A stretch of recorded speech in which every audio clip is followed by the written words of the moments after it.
IPL cricket grounds లో కళ్ళు చెదిరే scenes అది చూస్తే సాధ్యమా అన్నంత ఆసక్తి. అవును, వారిద్దరు చేసి చూపించారు. ఒకరేమో 42 ఏళ్ల వయసులోనూ యూత్ తో పోటీ పడుతూ గాల్లోకి డైవ్ చేసి క్యాచ్ పట్టారు. మరొకరు ఫీల్డింగ్ లో బంతికి గాల్లో ఎదురెళ్లి పట్టేశారు. Super catch! ఈ వయస్సులో ఇంతలా సాధ్యమా? రహానే మరో హిట్ క్యాచ్! ఈ రెండు అద్భుతాలు కూడా ఒకే మ్యాచ్లో జరిగాయి.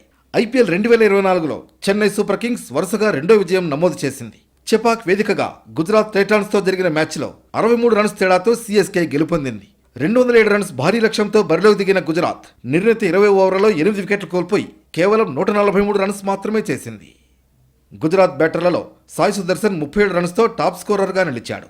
సీఎస్కే బౌలర్లలో ముస్తఫిజుర్ రెహమాన్, తుషార్ దేశ్ పాండే, దీపక్ చాహర్ తలా 2 వికెట్లు సాధించగా పతిరనా 1 వికెట్ పడగొట్టాడు. అంతకుముందు బ్యాటింగ్ చేసిన సీఎస్కే నిర్ణీత 20 ఓవర్లలో 6 వికెట్ల నష్టానికి 206 రన్స్ భారీ స్కోర్ చేసింది.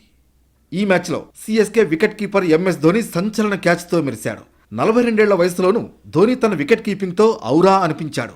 అద్భుతమైన క్యాచ్తో గుజరాత్ బ్యాటర్ విజయ్ శంకర్ను ధోని పెవిలియన్కు పంపాడు. గుజరాత్ ఇన్నింగ్స్ 8వ ఓవర్లో డారెల్ మిచెల్ 3వ బంతిని విజయ్ శంకర్కు ఆఫ్ స్టంప్ దిశగా వేశాడు.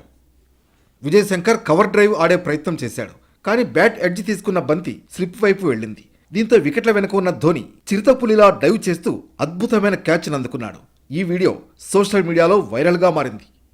ఇక రహానే కూడా సూపర్ క్యాచ్ ఒడిసిపట్టాడు. మిల్లర్ కొట్టిన భారీ షాట్ను అజింక్య రహానే ముందుకు డైవ్ చేసి అద్భుతంగా క్యాచ్ను ఒడిసిపట్టాడు.